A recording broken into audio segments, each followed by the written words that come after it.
And I didn't do it intentionally. I did it unintentionally because I was a broke college kid that was just like working a part-time job, like just trying to pay for my school. And if I could have bought merch, I would have, but it was probably best that I didn't. It would have dug me in a hole even deeper because it's hard to get people to buy stuff when you don't have a big audience. But it's easy once you have a little bit of an audience and you have a name for yourself. It's not easy, but it's a lot easier to roll through.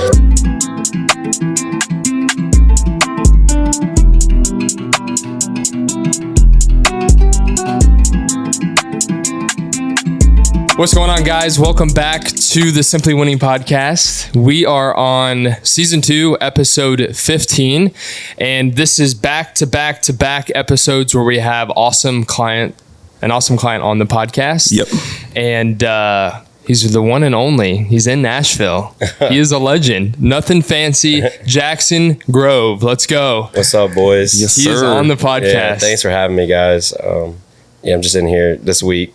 Doing the takeover tonight with Razor Rowdy, and just trying to get down here and meet with some people and get some work done. So yeah. How long have you been in Nashville so far? I got in Friday. Okay. And then Saturday went to the Live tournament. Yeah. No, yeah, bro, I didn't know you were there. I would have texted you. I know.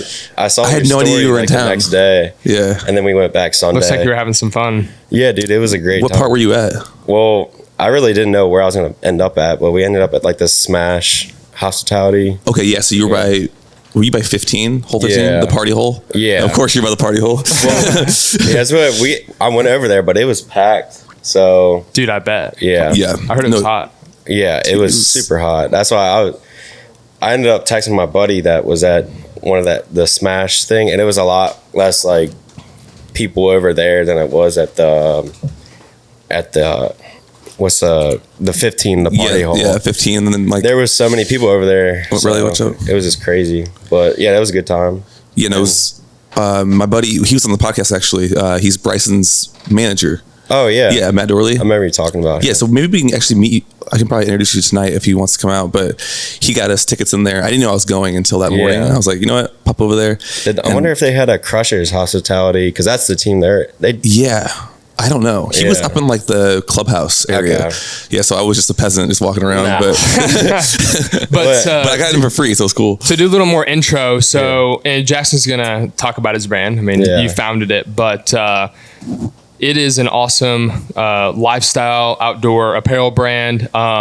They started out, I believe, with, a humble story of his hometown and kind of built it up from there. And now it's turned into something where you can recognize the hats. A lot of people wear them out in public. I mean, out in Nashville all the time. Seen a lot I got buddies who are like, dude, it is like the country music scene's like apparel, like choice. We have a buddy that wore your stuff for a long time, and he didn't know you were one of our clients. Oh, yeah. And so he was wearing the hat, and I think it was either you or maybe it was Riley or somebody. He was like, hey, that's one of our clients. Nothing fancy. He's like, no way. He got all pumped up because he was like, what the heck? Cool. Yeah. I know it's interesting when I come down here and people actually don't know who's behind it, and then they finally like, you know, Nothing Fancy. I'm like, yeah, it's me, and it's just cool to see their face. Like, I don't know, I like that interaction where like people like don't know who I am, but and then they finally meet me. But was it weird, like going from like, you created this little thing and then people started like actually wearing it and like saying the name? Was it like a weird feeling? Like it's obviously a good feeling, but I think it's really just starting to hit me like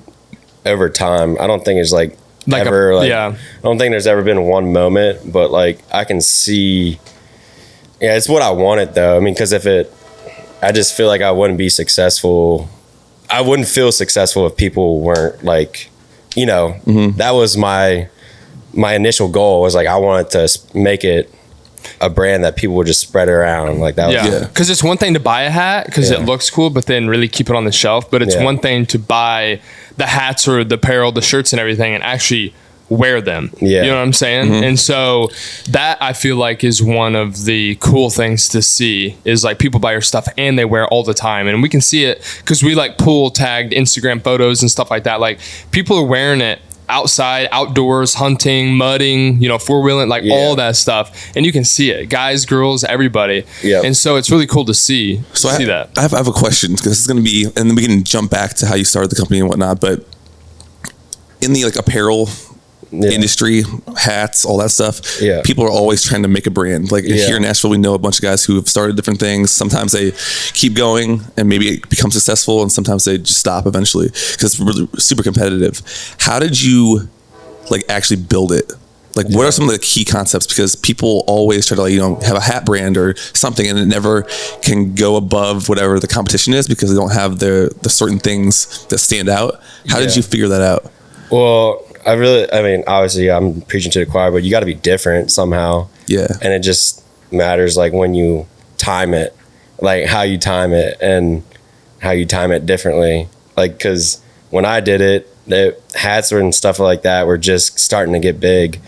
And I just saw like kind of an opportunity where I was wearing all these older hats that like my dad had in his closet and old camos and stuff like that. And I was like, there was an opportunity to be able to like reinvent that.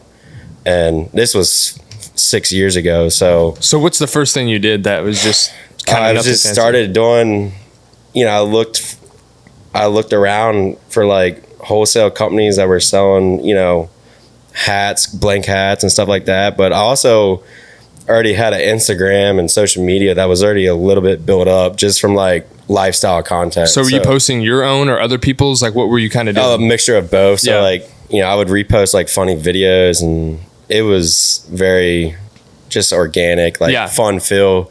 And I didn't sell any merch. There was, you know, for a long time where I didn't sell any merch at all. And it was probably a good thing because I was just building up the lifestyle name. You know what I mean?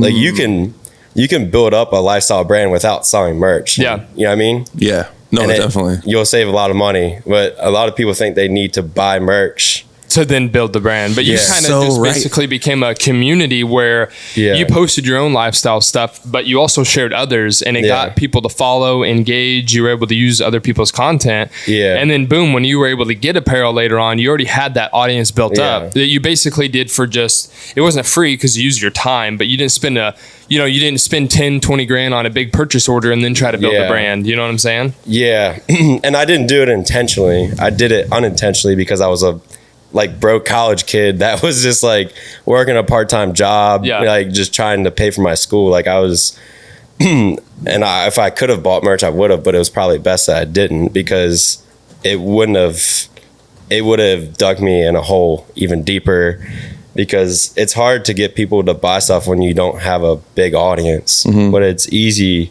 once you have a little bit of an audience and you have a name for yourself. It's not easy, but it's a lot easier to, you know, roll through. Did you build the audience on purpose, knowing you were eventually going to sell merch? Probably not in the beginning, but did you start to see it? You know, I built it unintentionally, like because I was just wanting to post like what me and my buddies were doing back home, like all the stupid stuff, riding four-wheelers, like getting drunk back at the farm, just stuff like that. Cool. That was our lifestyle, and I wanted to share it with people. And I also had a little bit of skill for videography, so I wanted to like express, you know, my creative content somehow, and that was a way for me back then to be able to do that. And that's sick. Yeah, so unintentionally build an audience, and I think I didn't really start selling merch until I had like over 5,000 followers. That's legit. And what was your first like purchase order, you know, line? Was it hats? Yeah, you know, how much did you spend? It was hats. I remember the first like thing I ever bought was like 16 hats off of like Custom Make. Okay. Yeah. So 16 hats, that probably ran you what? Because it's expensive because you only got 16 hats. I'm sure. Yeah, it was off. I can't remember. It was probably $1,000. I don't know. Maybe I can't. It was expensive. $16, $18 and a half. So did you try to sell those, or yeah?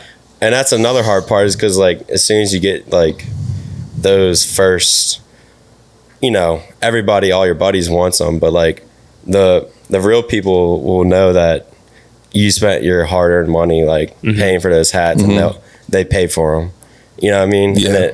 But it's hard because you want your buddies and to have them, but it's like you gotta be able money. Yeah. So you sold those, and then what did you do? Another line? Like what was kind of the build up? Then I was looking for other options, like other ways to do it.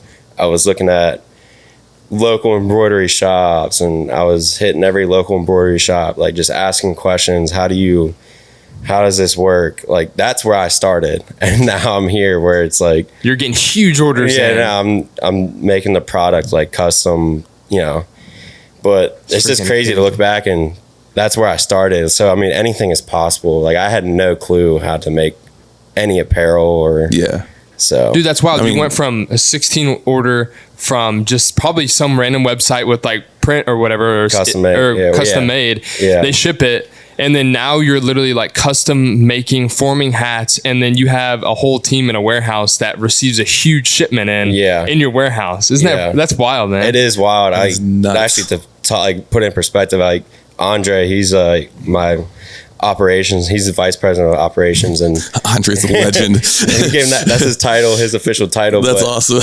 And he's been with me for 2 years. So he just texted me like 30 minutes ago and was like, we got another pallet coming in today. I'm like, so it's actually crazy that I don't need to be at the warehouse, and we still have a lot of stuff going on. Yeah. Well, you're working here, you're building up the team, you're networking. Cause like as the owner and the person who does a lot of the networking, as we're starting to see more, is like, there's more value in the sense, like now that you built up your team and there's a business, for you to be out here making connections, trying to either get people to maybe be a part of the brand somehow, or get it into places, or have events. And like, there's a lot of value in that. And you as the owner is the number one person who can help move that forward, because you're the founder. People want to talk to the person who started it. It's just the way it is. Well, you're working on it now, and it's like, it's a very cool like transition from like, obviously we're still, operating and doing some like shooting and whatnot, but like the majority of things, like the guys are going to shoots, we got different things going on, we don't have to be there, we can do a podcast now. You know what I mean? Which is a wild feeling. And it's like, but it shows like your hard work, and like you can start to see like the future and the moves you can start to make once you learn how to do that. Because I think it's the delegation part that's kind of wild. You got to trust Andre with the operations. You know what I mean?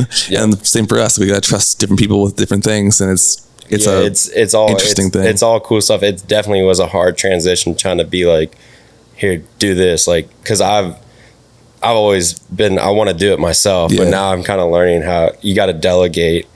I was talking to somebody, but there's 3 Ds: delegate, defer, or delete it. Have you ever heard that? But once I heard that, I was like, man, that's so true. Like, if you're a boss or somebody, you have to manage your time to the best of your ability. Like, that you guys are exceptional at doing that. Like, you guys have a lot of stuff going on, like, compared to it's crazy. But I don't feel like we're good at it yet. I just feel like I'm like just learning the whole time. But like, if you think about it like black and white, it's either you delegate or you never grow. So it's one of the two. Like, I know you hate like you want to do it yourself. That's how I was for a little while. And it's like, if I have to do it myself, I can't. There's only so many days, like so many hours. We're perfectionists. Yeah, bro. That's how I feel like everybody that owns their own thing is like a perfectionist. And I think the only thing that I'm still always trying to perfect is the product that I'm putting out there. And I definitely always want to be a part of that process.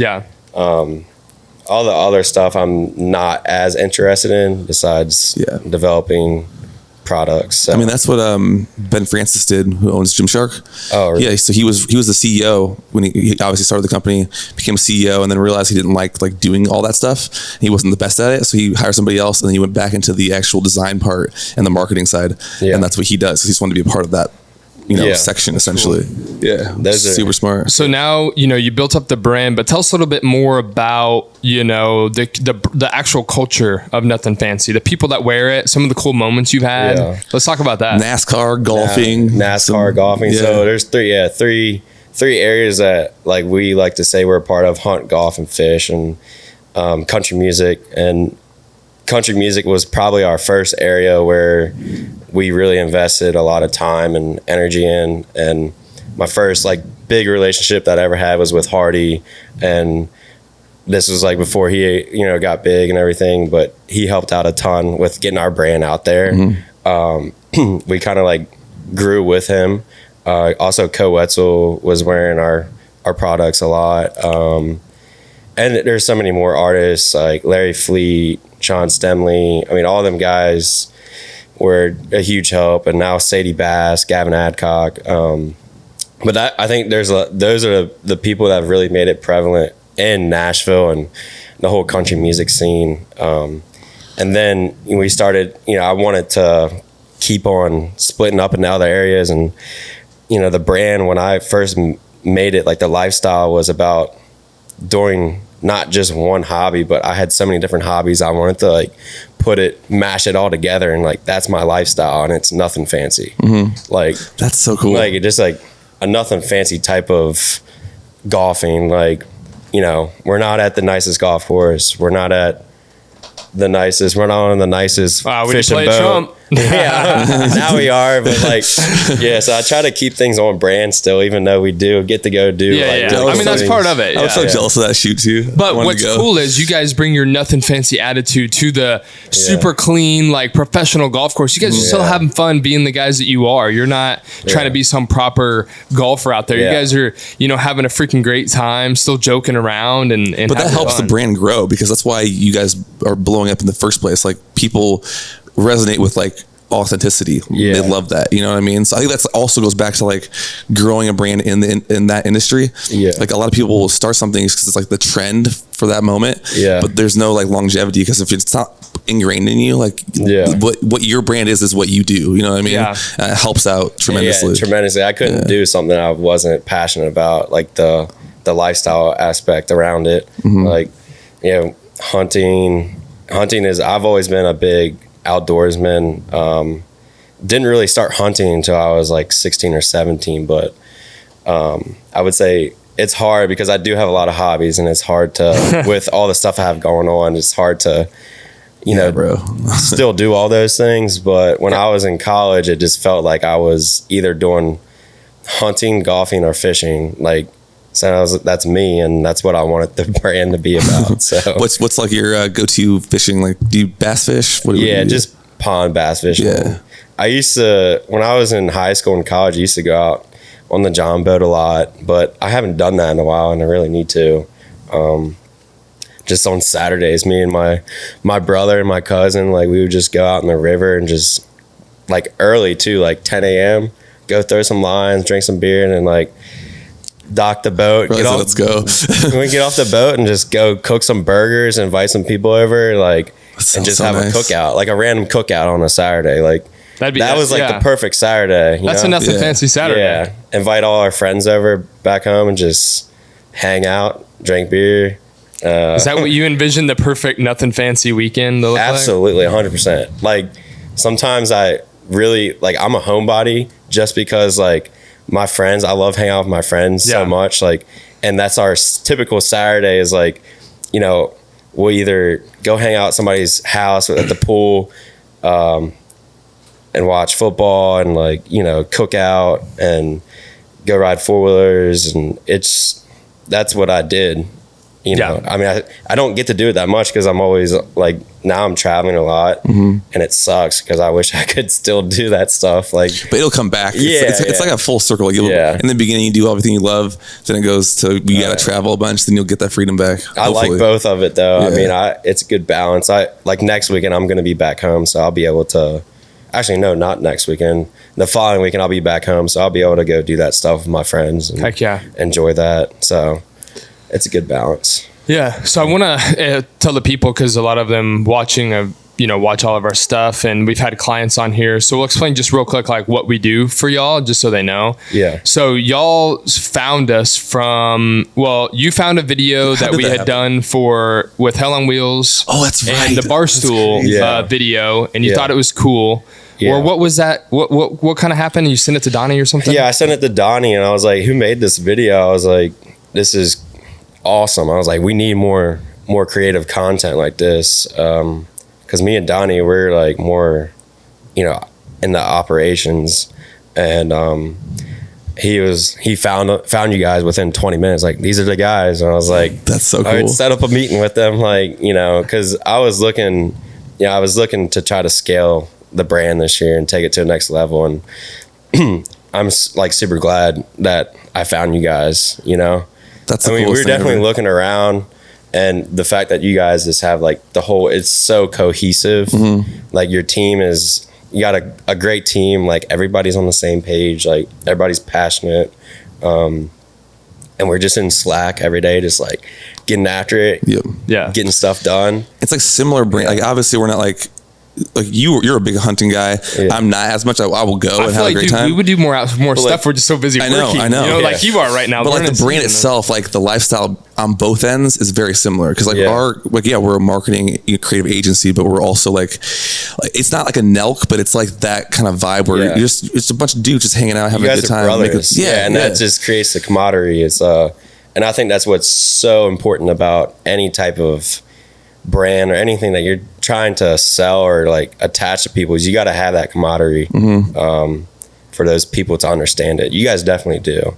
So I'm excited to see what you guys, dude, you guys are going to be huge. Dude, I appreciate that. That means a lot to us. Cause like, I mean, we put so much work into this. Don't forget about me, man. Don't forget. No, you're going to be huge, bro. Yeah.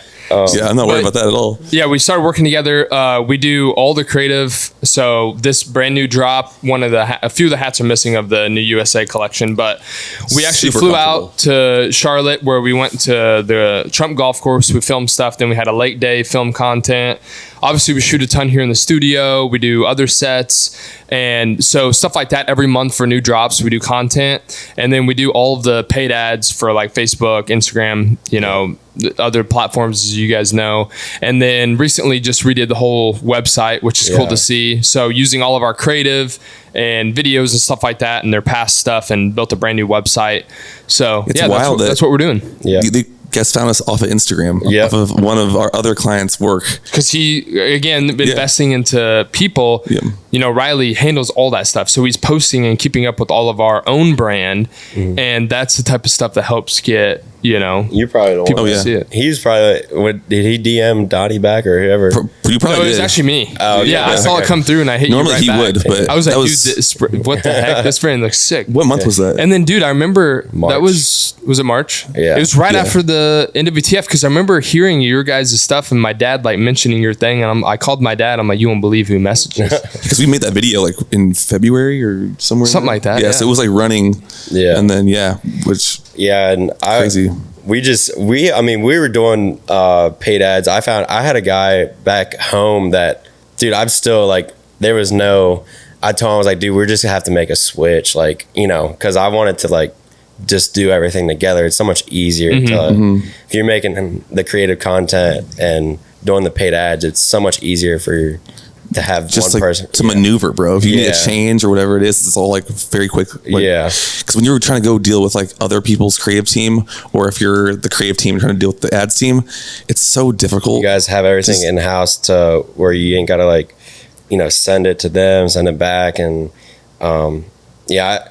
he helped me though. He was like the first person that helped me when I first started like running ads, and it was tremendous just running ads. When I saw a tremendous increase in general when I first started running ads on like social platforms. It was crazy, and I knew it would be. And I was like, I actually had to like prepare myself like 3 months prior, like on how much my business would scale. Because I remember in the first month we started running ads like 2 years ago, my business scaled like 130%. Like within the first month, and then the second month it was like. It just went crazy. It just kept going. Yeah, so I mean, I didn't even run ads until like spring of 2022. Wow. Dang, dude. But that's such fast growth. Yeah. Because now you're wrapping freaking NASCAR cars. Yeah. That's insane. Yeah, so I had to prepare myself mentally for that. Not mentally, but I was working in we had a little office that was like 600 square feet where I kept all my inventory, and so I was like, how am I going to do this? Didn't have anybody on payroll, but I was doing everything by myself. Packing a crap load of orders every day for like 6 months. And I would be texting my buddies like, dude, I have a lot of orders today. Like, could y'all like try to come help me after work? Like it was a lot. It was overwhelming. And then I realized I needed to hire people. So like Andre was like my first hire. That's cool. Dude, and our first time that we ever like, we were in the little, we worked like back to back. Like you showed me a photo. Yeah, dude, it was ridiculous. Like for a year until we got into the warehouse. But you saved money and you scaled up and probably had money aside and you had to reinvest in your product and then, eventually afford that space. Yeah.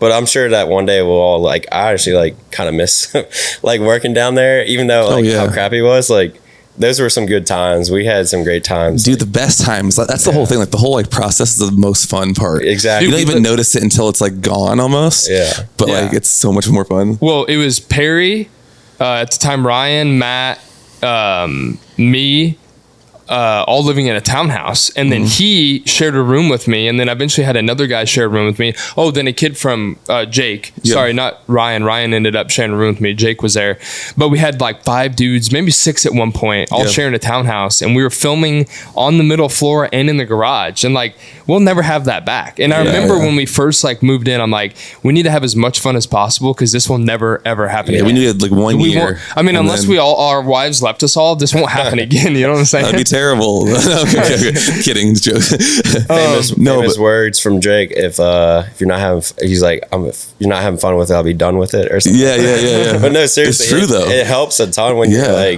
when you're having fun with it, and that's what I've realized. After a couple years, my first couple years, I was like, stop being so hard on yourself, and if you have fun with it, it'll make it a lot easier. You know what I mean? Well, I feel we've had fun along the way, but trying to even have more fun now almost is the business is growing the same or more because you have to really enable your team to level up. Yeah. Because if you're always taking care of those really important details, they'll never learn how to do those really important details, especially when you're That's gone. what I struggle with. It's hard. It's hard. Donnie and Andre. It's hard. I am so bad. I'm trying to, we're doing a lot better, but it's an adjustment for me because I'm, like I said, perfectionist. Will you see something and message them or helicopter over them and something like that? That's me a little bit more than him for sure. But for me, I'll also be I'll see it, or I've been a lot better at this, but I'll see something and I'll be like, all right, let's do it. And then I'll just do it really fast and it's done. Yeah. But I'm getting way better at that because you have to. But it's also, you start to have more joy in seeing somebody else be able to learn the stuff. I do. And then live there. Yeah. Live there. Yeah. When I see Andre and Donnie, actually when the stuff I delegate to them, it makes me happy that they can do that stuff. Yeah. Also takes a little. And they also have a dream job and they're doing their thing. Yeah. And that's the coolest part. It's because in the beginning you're just trying to survive. You're I want to grow this thing. And then at some point you got to hire people. You're so caught up in doing things. Yeah. And then finally when somebody comes on, you see them grow and you're like, okay, I'm at the next stage where now I'm teaching them how to do this. Yeah. And so I want to make all my employees I told him, I was like, dude, I want to make you guys millionaires. That's what. Yeah, bro. That's 100%. What I'm serious. That's what I want. I want them to be just as successful as me. Yeah. That's what I told Andre. I told Donnie, we're gonna take this thing to the freaking moon, bro. And that's why people will stay with you because that's the most important thing. If they believe that you're in it just as much as they are. Yeah. If you're going up in the rocket ship with them, then you guys are going up. If you're going down in the boat and you're sinking, it is what it is. If you're together with that, then people will want to be with you on that journey. Because that's the biggest thing where people don't show that or care about their people, and you see the culture goes bad. And it's 100%. That kills the whole company. Yep. And it kills all the authenticity behind your company too. Mm-hmm. And then So you're talking before the podcast when you mentioned one thing off the podcast, one thing on. You said you didn't have much money, you're basically broke, and you were in college. But off the podcast before we started, you mentioned you interviewed at Northwestern Mutual or something. Yeah. So you were on track you weren't really sure what you were doing. You just we're doing your lifestyle, posting on social media, but you also had real life stuff, and that's kind of what was going on. Oh yeah, I mean, I got my degree in business marketing and business finance and marketing. Okay, so you graduated? Yeah, I went to community college and just was working for my dad has a construction business, a family construction business. Yeah, so do I. That's crazy. Yeah. That's what my dad has. And I enjoyed it. I definitely it was. I would get satisfied over doing stuff good, but it just wasn't my passion to do construction. But throughout college, I just was this passionate about Nothing Fancy, and it was just like a light bulb switch when I graduated college. Like my last semester, things just took off. Heck yeah, man. Yeah, it was just God's timing. Yeah, it was perfect timing. I mean, it was also 2020, and I mean, I had internships throughout college. I had one at Morgan Stanley, and I thought I wanted to be like this finance dude, like, you know, financial advisor, and then I learned like it wasn't for me. So I'm glad I did that internship. And I also had an internship lined up for the summer of 2020, which got canceled. So I actually got laid off from my job. Well, not laid off. I got laid off. Laid off. I mean, whatever you want to call it, but like they just couldn't afford to pay me anymore. And I was just doing marketing stuff for an auctioneer company. And it was before my last semester of college. And I was like, I'm just going to use this last semester to focus on graduating and my brand. And I came out with probably a half a dozen like new hats in December, and it went really well. And I was like, you know, maybe I should just do this full time. So man. Then you just went in. Yeah, the spring of 2021 is when I got that little office/warehouse that I worked in by myself for like a year and a half. So that's awesome. Yeah. I mean, that's how. But so how it you goes. built up the brand. I mean, you had people help along the way, but you didn't hire out someone to do your website either. You built it yourself in Shopify. Yeah. You probably figured out all the plugins by YouTube and online and stuff like that. And you worked in the warehouse. Obviously, you had friends and people. I don't want to forget those people because, again, we'll never forget like my aunt and uncle who let us basically stay in their basement for free and like MVPs. Film in there and stuff. That's where we started the company. Yeah. And so, but when I mean you did it yourself, is like you did all these little things. You didn't have like a web designer back then or someone to design the hats. Like you had to figure it all out while in school and build up the brand. Yeah. You can't hire people at that point. I mean, you don't have any money to to hire people to do that. So you have to you have no choice but to figure it out yourself. And that's what I was saying. I was like on the calls when we were going over the website, I was like, I mean, I know how to do some of that stuff because obviously, but like, I don't have the time to be able to do it. Or like sit down and try to figure out how to do some of that stuff anymore. But yeah, I mean, finances, QuickBooks, like all that stuff, like payroll, like that's, you know, all the stuff as a business owner, you have to learn how to do. And that's the stuff that people, I guess, don't realize when they start a company. I didn't realize it though, but I was already at the point where like I was already you're already going. There's no turning back. Yeah. Exactly. So that's crazy. I mean, you just gotta bite the bullet and just keep chugging along. Yeah. I mean, it seems like go ahead. I mean, like people like forget all that stuff because they just see like the social media stuff and it's like all glamorous and like I make a hat and I get to sell a bunch of hats and now we have a brand. It like takes so many little I can sell thousands of hats and sit on a beach. Nah, that's really not how it works. No, later on, you know. What did somebody say to us at the NASCAR race? Oh, bro. So we were at the NASCAR race and we went to the bathroom and we did. We went to the bathroom. I remember this. Super busy. And was it you with me? We walked to the bathroom or something. Yeah. So it was like freezing too, and we walked to over. It was like super busy. Some dude is like, "What's Nothing Fancy?" And I don't know. One of us said it's a lifestyle apparel. I was trying to make it quick, like a lifestyle outdoor apparel brand, right? And he said something to the likes of, if I had money, what did he say? He said he's like, I remember when I made $500 too. No. He said something about having a. It doesn't really matter, but it was just something arrogant and like, that's the stuff like, it is just headwear and clothing and apparel, but it's not. It's way more than what people. There's so much more around it. And I think he was like, if I had a lifestyle brand, I'd have a rap car too, or something arrogant like. He said I have millions in the bank account too. I don't know. I even had like when I first started, there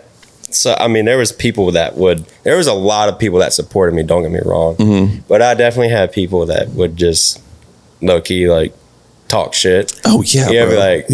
Like I even had like, a family member say something like to me that was just like super arrogant, and I was like, I still remember it to this day, and I think it's funny now that, you know. I mean, that's like, I've been there too. Was it like a chip on your shoulder whenever you're like and people still, when they see me back, or somebody like sees me back home, is like, you still selling them clothes? Like, are you still selling clothes? That makes me like, it's funny to me, but it's also like motivation too. Yeah. Because the same thing happened, you know, I'm sure it happened with Hunter too, but whenever I dropped out and started doing video work, just people would, like all my friends from college were like, what are you doing? Like, yeah. And then they started to see it and they started to come around. But then like some family members, and then also the parents, bro, because we were young, we were, 19, somewhere in there. That's how old I was, maybe 20. And the parents were like, oh, he's washed up. He's never like all that. I remember hearing that, dude. And I'm like, okay. Yeah. Everybody, wants you to, thinks like the 9 to 5 is like the way to go, suit and tie. Yeah, bro. F that. Well, it's just funny because people there's some people who literally just don't really know like what's going on in your life now. They don't follow you or anything. And they're like, I'll go back home or something. They're like, you still taking those photos? And I'm like, boy, you have no clue between the photos I was doing when I lived here and then where we're at now. But you catch them up to speed. They're like, that's super cool. They just don't know. Yeah. But then you do have people that are literally like, you still photographer, but like actually like, oh, you're actually making money, like building it up. Because my neighbors told my parents, they were like, are you sure your son wants to do photography? There's like, he's not gonna make any money doing that. Yeah, you know what I'm saying? Like stuff like that. And that my parents didn't tell me that for a while. Then it really put a chip on my shoulder to like really go to the next level. But I remember my dad was like, they were all, my parents are super supportive and they're the best. He was like, I don't know how you're making money, but just keep doing it. That's what he told me. I was like, he's like, I don't understand any of it, but that's perfect. Yeah. I was like, all right. That's so cool. Yeah. I mean, definitely well, I mean, I was working for my dad, trying to work for my dad, go to school. And like, he knew that I was passionate about what I was doing. And it was hard for him to accept that, like, when I started doing good, it was hard for him to believe that I was actually like doing good. Like, you can't stay on the job site for like, I was like, Dad, I gotta go pick up these hats. Dude, we have such a similar story. That's so crazy. This place closes at 4. Like, I need to go pick up these. Can I get off like 30 minutes early? It was like, sure, like go do it. I was like, all right. Well, like that was nice though. I mean, a lot of people didn't, like, I had that freedom to be able to like at least work for my dad where I could, make money and also be able to like try to. Yeah. Now you're bringing up NASCAR events. Yeah. What kind of construction were you doing? Like sewer, water lines, installing sewer, water lines, storm drain, and dirt work, and it was good for me. I mean, it was, every day was just funny, like just around like construction guys. I don't know if you've ever been on a construction site. There's no filter at all. No, zero. So we did brick, block, stone, concrete, like foundations and stuff. And I mean, you're right. Like the construction guys are crazy, but it's a different kind of breed. You know what I mean? Dudes coming in the morning, bro, just like instantly crack open a monster and smoke a cig. They're like, Friday can't come soon enough. Like, dude, I used to be in that mindset where I was like, dude, I remember just like Monday, Tuesday, like, shit, gotta wake up, gotta go to work, like in the summers, and it just sucked. And like I didn't like enjoy my life to the fullest. And I'm very like super happy that I'm at this point now where I can at least wake up and every day's a different feel. I can I don't have to be stuck on the job site every day. Well, that makes it easier too whenever you're, doing harder things and it like takes longer in the business or whatever's happening. Because it's like, you're still, at the end of the day, you're still doing your dream job. Like that's what we were talking about with Dylan. Like we had to get up for like a 6 a.m. call in Florida, and we don't want to go film at 6 a.m. Like nobody wants to do that. But then you think like, okay, we're in Florida. This is like a dream. Like me 6 years ago would be killing for this. Like this is amazing. So then you think that way. Get up at 6 a.m. to go work in the mud. Exactly, bro. After a rainy day, like that was the worst, dude. There's always a worse thing, and then So as we're wrapping up here, we ask every guest. The podcast is called Simply Winning. It's basically the way of saying it is like, what's the nothing fancy way to be successful? What would you yourself, Jackson, give to the viewers and maybe your own perspective or just advice on the way to simply win, if that makes sense? Find something you're passionate about and work at it.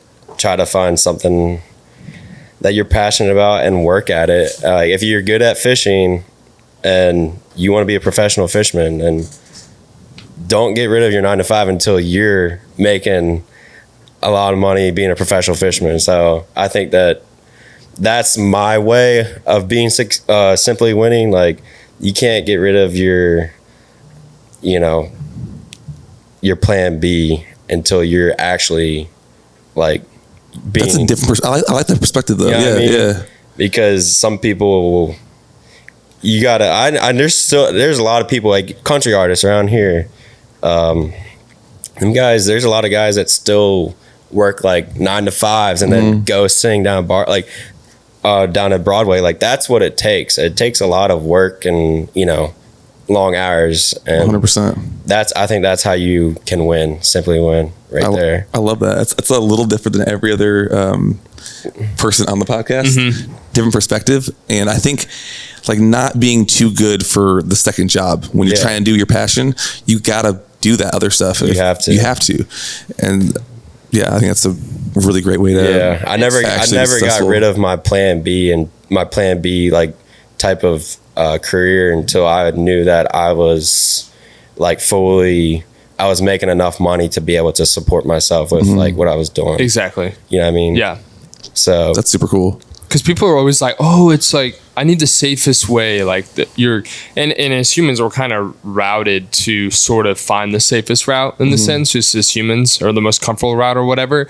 But working your regular job, it's just going to take extra effort, obviously, and you're going to have to be uncomfortable. But it is a safe route to try to start a business. You have your 9 to 5, and you have all this extra time. Just use the extra time. Exactly. I mean, you're right. Yeah. But some people may argue against my point and be like, no, dude, you're not going to be completely committed to what you're doing. But like, you can still be committed. You're just going to have to work a little bit more, and it's going to save your ass. And if you get, if shit falls, what I mean? Sure. Most businesses literally don't make it. You know how many people have tried to do what you're doing right now and barely sold? We know a bunch of them. Like, it's But the thing is, I think like, cause I'm a big proponent of like no plan B, but also I'm a big proponent of like knowing who you are at the same time, because a lot of people think in the beginning they're cut out for this thing, and they probably aren't. Yeah. And if you don't have a plan B with that kind of stuff, like if you're not that guy to go in there and just kill it without having to have a different job or whatever, then you're gonna mess up, and then the dream that you could have had won't be a thing because you didn't have that a little bit of support on the backside. Yeah, it puts a lot of pressure on you. If you quit your day job or your that extra income, it just puts a lot of pressure on you to really come through. So I love that. So what's the plans for Nashville now? When you heading out? What are you doing tonight? I'm gonna be here for the rest of the weekend for the NASCAR race, and then having that takeover tonight with Ray's Rowdy at Losers. So y'all should come out, man. Oh, we're gonna be there. So this will be coming out Monday after. So you'll definitely go on social to see how rowdy you got. Yeah, for sure. I haven't been at Losers in a while, so this will be kind of fun. Yeah, it'd be cool. We're gonna be selling merch there, so. Let's go. And then Hunter's going to NASCAR? Yeah, we're going to NASCAR for Funkaway, one of our clients. So we'll be there. Yeah, I'll see. I might see you there. Yeah, I'm going to be there Saturday and Sunday. So. Yeah, well, they're all part of RCR. Yeah, RCR. Are you going to a party Friday? Huh? Oh, no. There's a party Friday at Hard Rock. Oh, you're not invited. I think a Funkaway party. I think it's the Funkaway party. Oh, really? It might be. I could be wrong, but last year... I'll have to check it out. Yeah, last year it was at Hard Rock. Okay. Yeah, I got to check my schedule and see. So. Yeah. I'll be in LA, so... Dang. So I was going. LA. Yeah, no big deal, you know what I'm saying? Actually, Orange County, technically, but it's LA to us, because it's... Never been to Cali. Really? Yeah. Bro, you gotta go to Cali. Yeah. It's not like... You gotta go to like... Don't go to like just like downtown LA. I'll go to like San Clemente or... Some of those, Malibu is beautiful for sure, but it's different. It's different out there. One day. Well, bring out we'll get the there. merch. Thanks for coming on the podcast. Shoot. Let's go do a shoot in Cali. Yeah, let's do it. Palm Springs would be sick actually. Yeah, shoot that would there. Yeah, definitely. Yeah. But yeah, man, thanks for having me on. I appreciate it, man. It was a good time. Thanks for coming in, bro. Guys, about business. So we'll do a part 2. Yeah, we'll do a part 2. Let's do a part 2 in like 6 months. Yeah, see how much we've grown in 6 months. Yeah, that's Let's for do sure. it Together. Yeah, that'd be crazy. See my different golf courses you guys get onto. Yeah, we should do a podcast on the golf course. Yeah, that would be a blast. Yeah, get Trump on there. Oh, dude, I saw. Was it your story with Trump walking up to the in the pits? Yeah, Trump Yeah, it was was your at that story. race. Oh yeah, Was that it? was in Charlotte. Yeah. Yeah.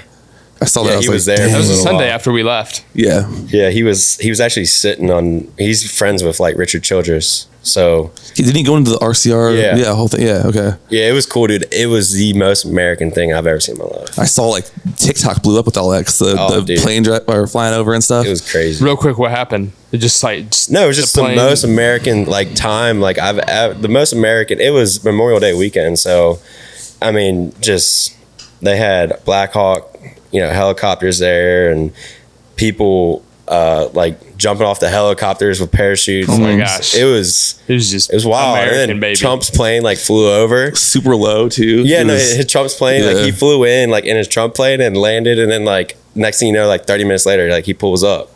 And That dude is always moving, bro. Dude, he has so much energy for yeah, dude, being a that's little what bit I'm saying. older. That's simply when he doesn't take a break. That's No. work ethic. Like that dude is. That's why I respect him, because he's just like Same, bro. Because if you think about like him, and this could be a whole thing, but like, dude, he became ultra successful in the most competitive place in the world. yeah, Dude, real estate in New York City. yeah. That's crazy. So just that alone is respect. Yeah, you know what I mean? Like, 100%. and then do the rest of the stuff. But like that by itself is insane. He could have been a loser, like Yeah. with us. His dad's rich. He could have been a loser. Yeah. His sons aren't losers either. Yeah. Look at how well like his family's like Yeah. ran and like they treat. So people others be like, and "Oh, stuff he like had money." Be like, "Yeah, but sometimes like people with money like Yeah. screw up very easily." He had money, but he didn't have money like he has money now. Yeah. Like because between a multi-millionaire and a double digit or higher up billionaire. Yeah. Dude, that's crazy. That the amount of money in between that is insane. Yeah, It's not even they have close. a lot of. Think about all the business ventures they have. Yeah. It makes us feel like we ain't got nothing. They're delegating way better than us. Shoot. All right. Well, thanks for watching episode 15 here in season 2. Excited to see who's next, but this was an awesome podcast with Jackson Grove. Yes, sir. Let's go. All right. out. Let's get it. See you, boys. Yep. Let's go.